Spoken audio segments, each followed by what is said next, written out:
money, why are the Arabs here?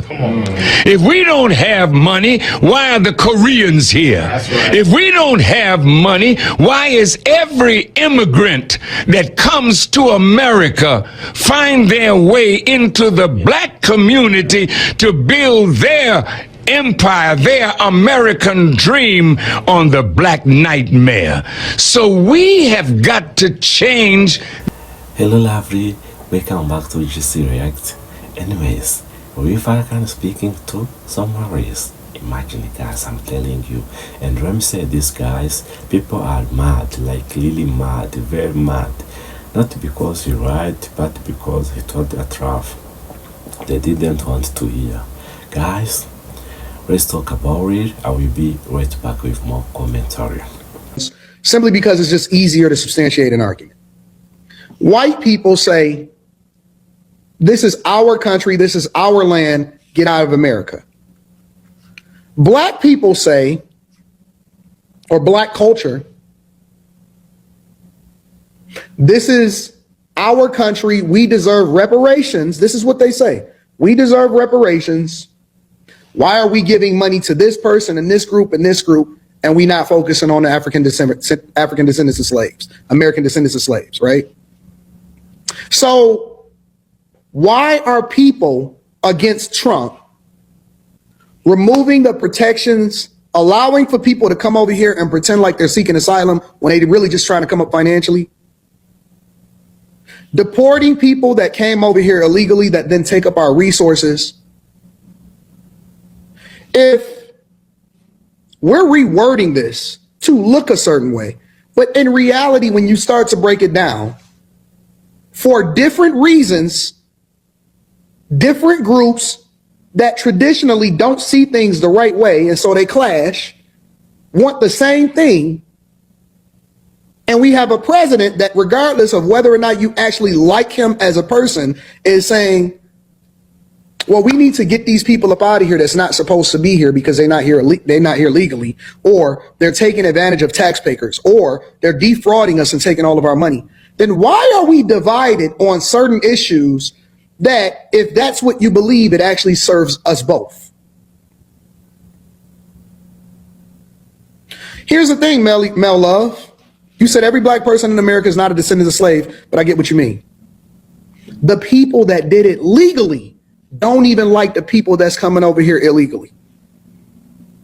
Because they say, and if you look at all of the different conversations that was happening during the 2024 election, they say, oh, you skipping the process. The people that are trying to do it legally are pissed off.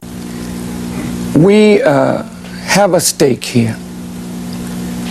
We have helped to build this country.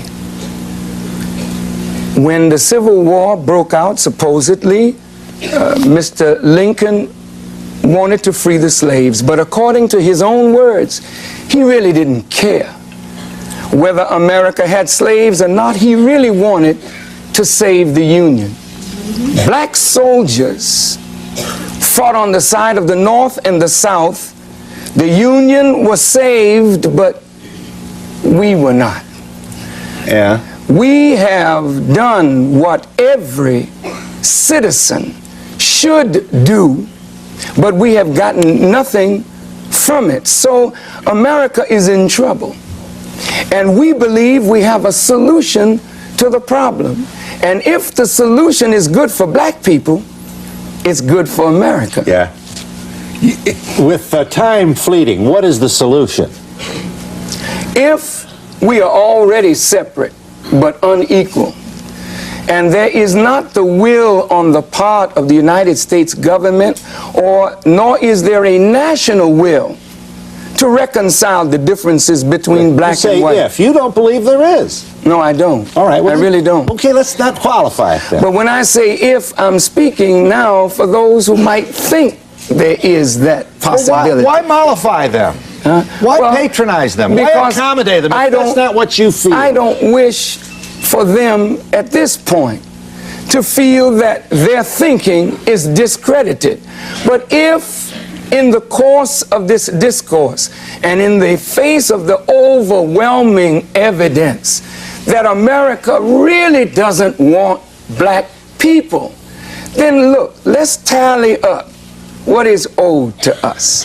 Let's sit down and talk about a just solution. And I tell you, like Moses said to Pharaoh, let us go and do something for ourselves. Okay, so let me understand this now. We're going to come up with several billion, I assume, huh? I don't think this is the appropriate forum. Well, no, I'm just trying discuss. to. I don't either, but I'm just trying to find out. Reparations not unlike, but certainly more substantial than those that were voted for the Japanese who were interned in World War II. Money which incidentally has yet to be forthcoming to them. Approved but not expended. Okay, I get that. Now, where are you going? Are you going then back to the homeland? Are you going back to the African continent? Is that your idea? You know, again, all of these black people here have a stake here. We have a stake here, I think, that is more valid than those who just came here a few years ago. These are the children of those who built this. So, yes, we can go there or we can stay here.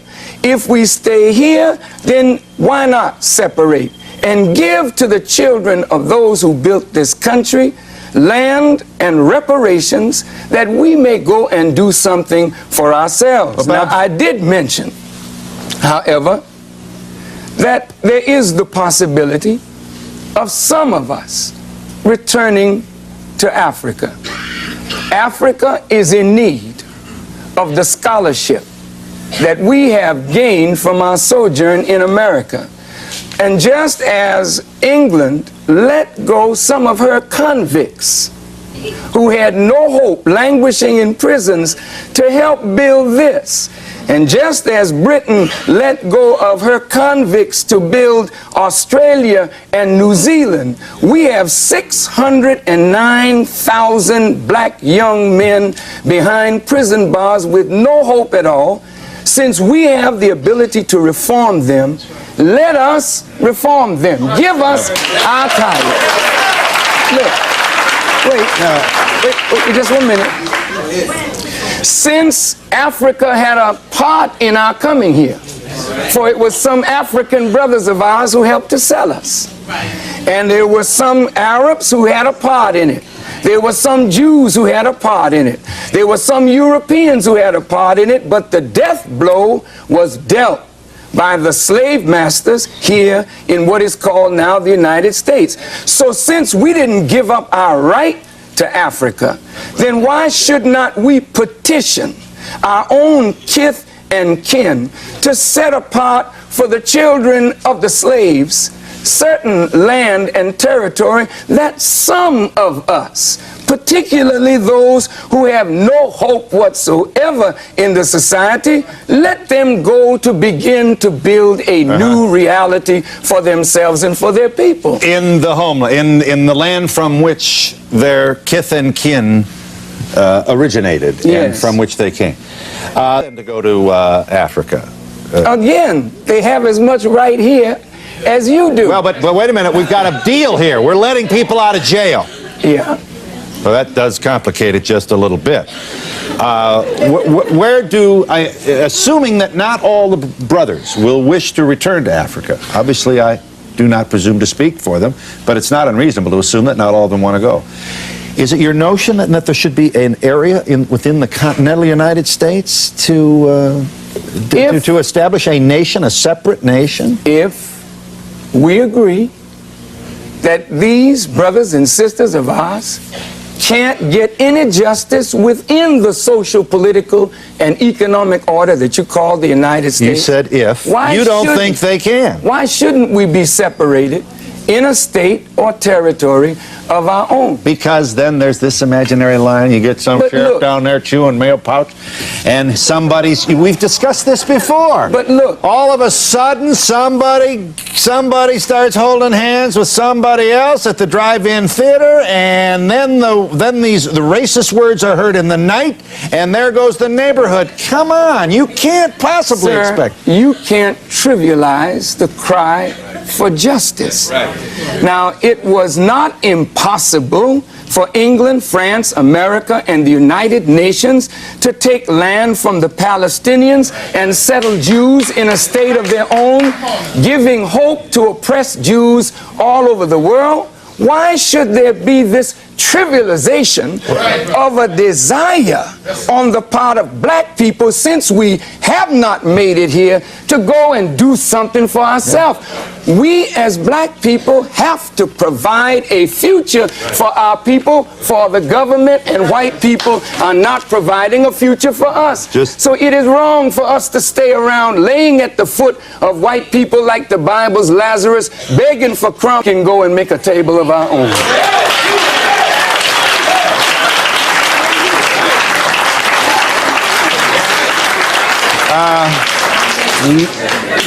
Minister Farrakhan, when you suggest, I'll just take a minute here, when you suggest that I trivialize your proposal, you speak to an attitude that I didn't present, far from trivializing it.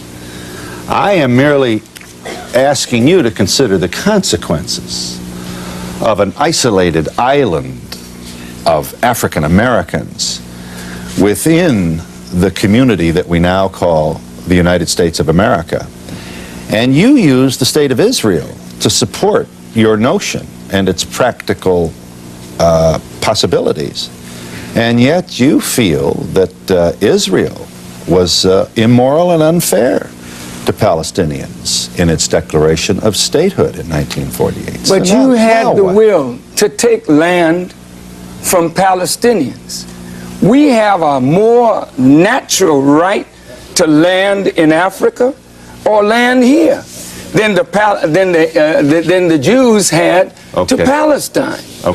And if you could do that for them, sir, with all due respect, why is it so silly to think that we now should be some isolated ghetto? We can be isolated in the ghetto, but we can't be together in unity. I didn't say building that. A nation. No, you didn't say that, but I'm saying it. You think that we're going off into some isolation. Well, where will it be? Where will it be? You want? Well, that's something we have to discuss. Yeah. We have to negotiate that.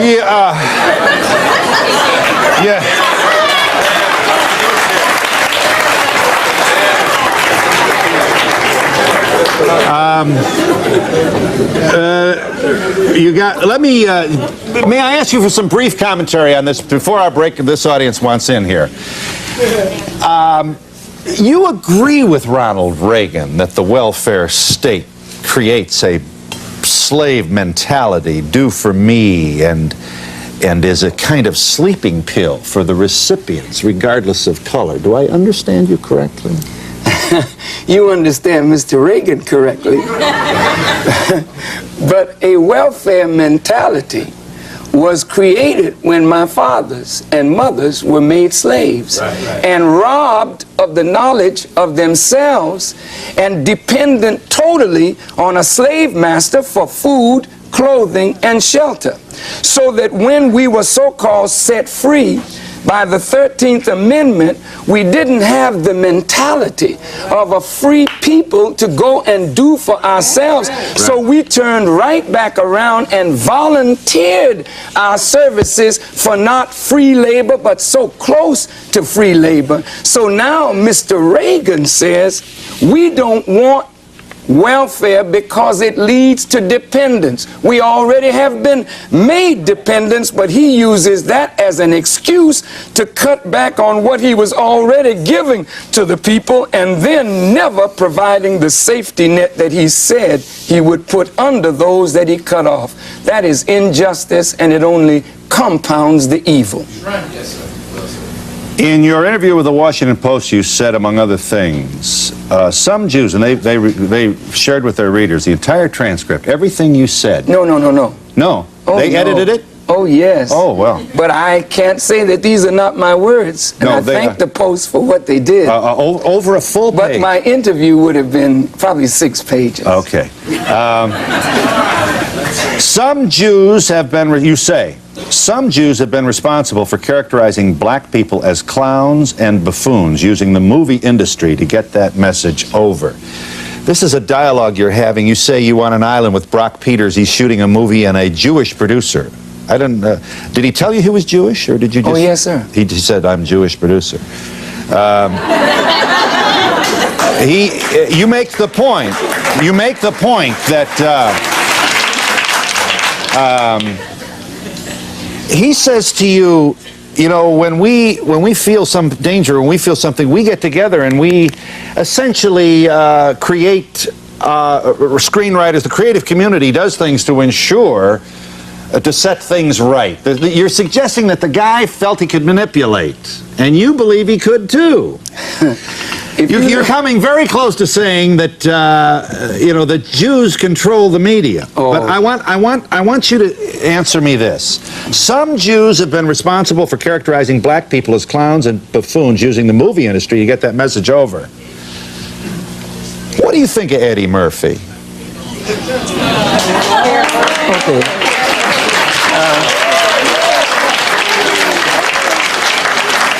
Let me just remind this audience, this is the #1 box office star in the wealthiest free market democratic system in the history of the universe. Eddie Murphy is my brother. Yes. And I love him as a brother. Yes. And whatever criticism I have for Eddie Murphy, I would say that directly to him, and I wouldn't use this show to do that. But I think it's not to be diminished to Eddie Murphy. But if you look at the black man's self-image, the black woman's self-image, that image is created for us through centuries of miseducation. Now, if I, as a black person, or we as black person, do not have a healthy respect for ourselves, then we cannot expect anyone else to show respect for us unless we have respect for ourselves. But we cannot respect what we don't know. And so there's a crime of omission and a crime of commission that robbed black people of a knowledge of self that would cause us to love ourselves and love one another. So you're not thrilled then with, for example, the kind of stand-up work that I'm mother effer, nigger. He uses the word nigger often. I'm asking you. No, I am not thrilled to see not only Eddie Murphy, but there are many white comedians who use the same foul language and feed the American public as though the American public are human pigs who can only feel good when somebody is purveying filth and decadence over the radio, the television, and through the movies. And I think whether it's black or white, it is wrong, and it is bringing America down, down, down. And personally,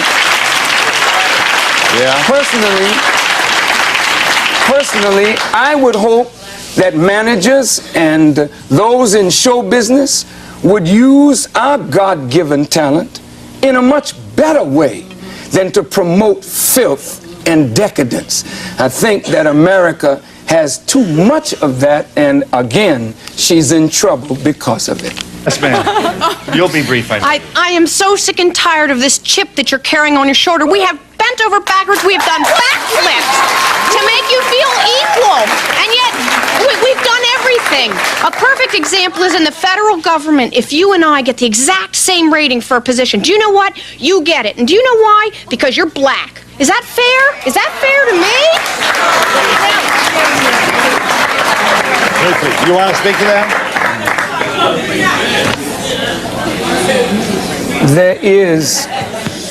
There is a woeful lack of understanding, not only in the black community, but really in the white community, of why black people are in the condition that we're in, and why all of the efforts that whites have made and government has made to try to solve the problem in the way that government sees fit has not really worked. And blacks are still crying out for more and more and more. And I realize that this is an irritant to white people because you really don't understand. And it's not really your fault. It's not really your fault, you just don't understand. But I think if you gave yourself a chance to hear what happened to these black people that makes them as they are as an irritant to you and those who think you have done the best you could. And maybe you have, but I respectfully suggest to you that there's so much more that could be done, that should be done, and that must be done if America is to survive. Believe me. Esquire magazine, on your stand now, an outfit I have no personal interest or professional monetary interest in. Pete Hamill writes about racism going to college. Brown University, the alma mater of Amy Carter, a highly regarded institution. Niggers Go Home was found in a... And the minister is not lying. I seen him growing up in Port Arthur, where I'm from, how Vietnamese people came into Port Arthur and went into the black community. Because I remember I used to live across the street to a family of Vietnamese people. We didn't have no Vietnamese in our neighborhood, but a group of Vietnamese people moved in. They had about 10 people in that house. And they got their stores, they got their shrimp boats, they got all the things living right there in the black community. They used to go catch shrimp, and then they would be riding around in a van talking about go ask your mama if she want to buy some shrimp. I'm just saying that's how they would say it back then. And, you know, like, hey, mama, look at the Vietnamese lady out here telling me want to buy some fresh caught shrimp. They just caught, you know. So, oh, shoot, you ain't got to go to the store. The Vietnamese lady got it. So a lot of times that's how we would be getting shrimp in the neighborhoods from the Vietnamese people, right? But they eventually get their bag up and they end up moving out and going to the white place where they want to live. Did you know that Farrakhan didn't insult anyone? Imagine the guys, it's crazy. He didn't threaten anyone. He gave a warning about politics, a warning about reality and power in America. Oh my goodness. He was saying that don't think America will protect you forever. Don't ignore history. Don't turn your back on the people who want you. That's it, exactly. This is very understandable. But somehow that message made people lose their mind, exactly. And guys, let me ask a simple question. This: if what he said was wrong, why respond with rage? Oh my goodness, this is a very understandable key point. People weren't calm, people weren't debating, and they were angry. I'm telling you guys, you know, emotional and attacking him. I'm telling you, you know, that tells me one thing: the message touched their nerve, exactly. You know guys, when the traffic hits close, people don't talk. I noticed that something nobody broke down his point. Exactly, this is understandable. And remember, nobody said this part is wrong and here it is why. Instead of yours, here it is hateful, here it is dangerous, and here should shut up. Exactly. That's not an argument, that's fear. Exactly. And because deep down many people know the system they trust does, and not to love them back. Exactly. This isn't new. Every group that comes to America thinks we will be different, we will be safe. Exactly. And maybe, but history says otherwise. Farrakhan was saying, oh my God, learn from what happened to others. Exactly. Don't wait until it's too late. Exactly. That's not hate. That's experience talking. Exactly. This is a very understandable key point. Everybody knows and hear. And nobody likes warning. You know, when things feel comfortable, nobody wants to hear be careful. And when they feel accepted, but comfort can disappear fast. Exactly. This is truly understandable, guys. And remember, policies change, And also readers change, because certainly people ask, why didn't anyone warn us? Oh my god, a very nice question to answer. And well guys, some did, and now they are angry at him for it. You don't have to love real Farrakhan, and you don't have to agree with everything he says. Exactly, this is a very understandable key point. But reacting with rage instead of reason, that says more about you than him. Exactly. Warnings are not attacks. Truth is not hate. And guys, thanks for watching. Remember to hit the subscribe button. See you in the next video. Bye.